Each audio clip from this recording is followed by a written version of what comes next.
the ghost will simply quote-unquote fly over the walls of your home, but from your perspective, appearing to walk right through them. So why do we lose track of a ghost when it flies in the direction that we can't move?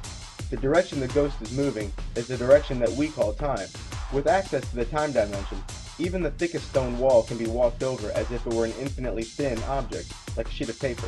Three-dimensional objects existing in a four-dimensional universe will, whether perceivably or not, be infinitely thin on one side. So the beings vanish, like a submarine vanishes from those on boats as the submarine begins to move in the direction that the boat cannot. And there's nothing mystical about a submarine either. But this lofty viewpoint in the time dimension may have another effect, the perception of simultaneity. Imagine a man walking in the woods and a bird flying 500 feet above him. Now there's a lake a mile away. The man can't see it, and so by consequence, the lake is 20 minutes in his future. But the bird can already see the lake, so what is in that man's future is already part of the bird's present. Equally, things and places that the man thinks are in his past are simply a glance away for the bird. Although it has a good view of things that will be crossing your path by seeing what's heading in your direction, there's no real way for the bird to know exactly what awaits you at the lake. Also, events that are happening at distant places can be witnessed at the same time by the bird. Now, a bird isn't smarter than you, it just has a better view and access to that extra dimension. And that's how you should think of these beings. They are varying intelligence, but do not believe that their abilities reflect their intelligence nor their moral nature. Similar to the tradition of the Hebrew Kabbalah, the Necronomicon speaks of multiple layers of reality. Similar to Einstein's view of the universe as four-dimensional spheres, the Necronomicon also refers to them as spheres, where there are parallel universes in layers below and above us, and these universes are called spheres. Each of these extra dimensions may be accessed through a gate, and this gate is created during the ritual. The Necronomicon speaks of 7 spheres outside of our own and a gate to enter each of them. You must access gates in their proper order. For instance, you may not meet the sun god who resides in the 4th sphere until you've passed the 3rd gate, which belongs to Inanna, aka Ishtar. Each sphere is ruled by a different god, and you must open the gates in the correct sequence. The structure of the universe laid down by the Kabbalah is a tradition that suggests that the universe actually has separate universes, and these are called Sephirah. The Kabbalah teaches that the whole universe is based on balance, and that every particle in the material world has a counterpart in heaven. Kabbalists also believe that God has made previous universes, but those universes failed. The Necronomicon speaks of 9 gates total. The first 7 are part of what's called the inner world, while the last 2 are part of what's called the outer, where the darkest of the dark entities live. In the movie The 9 Gates with Johnny Depp, a book called The 9 Gates of the Kingdom of Shadows includes instructions for the first 8 gates of the passage. The correct ritual to pass the 9th gate, however, is cryptically hidden in not 1, but 3 books. In the beginning of the movie, the viewer finds themselves going down a dark path, passing 9 gates as the pre-film credits roll, and, as you approach the 9th gate, you walk into illumination. In the movie, the book The 9 Gates of the Kingdom of Shadows was based on another fictional text called the Delomenonomicon. While studying the black arts in Prague, he acquired a copy of the dread Delomelanicon. This is Tolkien's adaptation of that work, which was written by Lucifer himself. After they burned him at the stake, a secret society was founded to perpetuate its memory and preserve its secrets.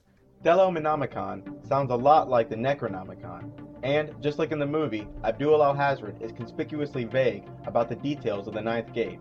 It's quite clear that the book from the movie, The 9th Gate, The 9 Gates of the Kingdom of Shadows, is actually a reference to the Necronomicon. Al-Hazred hints that these beings we call demons, who live outside the mortal world, exist in strange time. As long as we get you home before it's midnight in the mortal world. But that's only 2 hours from now. Well, don't panic, dear. You see, time works differently in Halloweentown. 2 hours there might be 2 days here, or 2 weeks if we're on vacation. He states that the spirits live in an extra dimension that is wrapped inside every point in space. Beyond the gate dwell now the old ones, not in the spaces known unto men, but in the angles betwixt them. You're a prisoner? It's all part and parcel of the whole genie gig. Phenomenal cosmic powers! Itty-bitty living space. Oh, The worst demons have been banished to a place called the Agigi, a place where, with their leader Azagthoth, they wait for a celestial event that heralds their coming. For a wizard to venture forth into the pit in safety, he must first sell his soul and remove his name from the stars. These beings, called the Ancient Ones, did incredible evils on the earth, and were cast to the Agigi by the Elder Lords Enki, Anu, Enlil, and Marduk. The Necronomicon speaks of these spheres as if they are wandering. It leads on to the fact that when the fabric of two spheres touches, the beings and objects in those parts of the two universes can interact during this time. If these collisions are rhythmic, it may explain why certain beings can only be invoked on certain nights. Perhaps even the moon's weight may press upon the fabric of space-time, further closing the distance between our plane of existence and another. The Necronomicon's ladder of lights, with its 7 steps, is very similar to the Kabbalistic ladder, with its 7 steps. The Kabbalists even attribute the various steps on the ladder with the same planet the Necronomicon does. A ladder with 7 steps to the heavens also occurs in the old Persian and Hindu religion. Or what about the Masonic ladder, the ladder of Kadosh?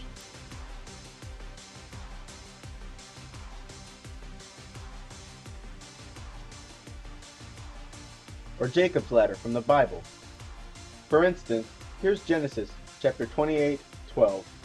And he dreamed, and behold a ladder set upon the earth, and the top of it reached to heaven, and behold the angels of God ascending and descending on it. These gates are even referred to as 7 seals, just like the 7 seals from the book of Revelation.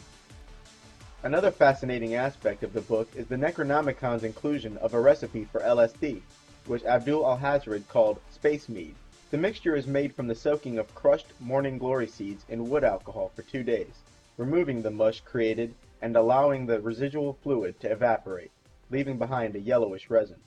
The mush removed earlier should then be re-soaked, strained out again, and the resulting mixture allowed to evaporate, as was done before. He suggests that only 30 grams of this compound is enough to provide astral flight for the body.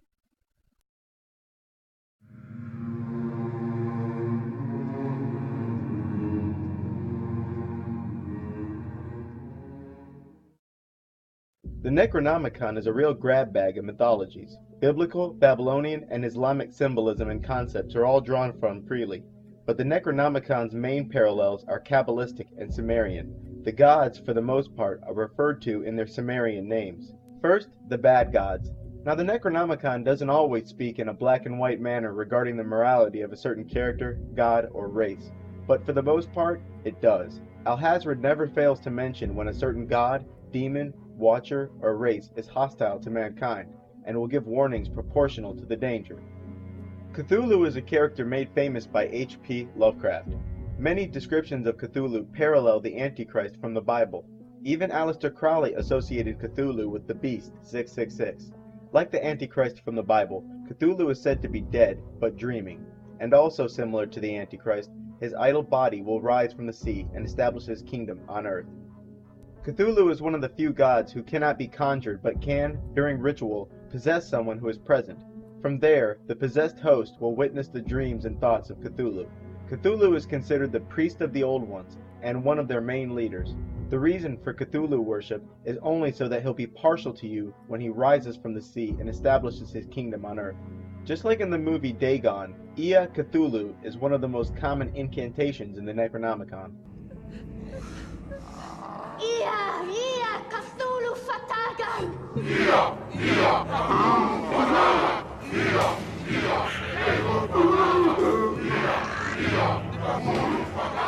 Yog-Sothoth is an all-seeing eye kind of character. He is the keymaster and the gate between the worlds. He is described more specifically as the gate the Old Ones will return to Earth through.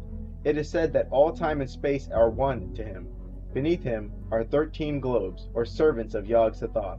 These are demons, which after a ritual will bestow one of many various gifts. Then there's Azagthoth, the blind mad god. This god is described as extremely powerful, insane, a black magician, and leader of the Old Ones. At the center of all infinity, the center of the universe, he dwells with his multitudes. He is the Lord of Chaos, and once he is invoked, he is virtually impossible to put back in his lamp. Al-Hazred warns against the summoning of this god. When the stars are in their correct places, and when our sphere nears Agigi, Azagthoth will lead the Old Ones out of the abyss. This prophetic event has been witnessed in countless movies.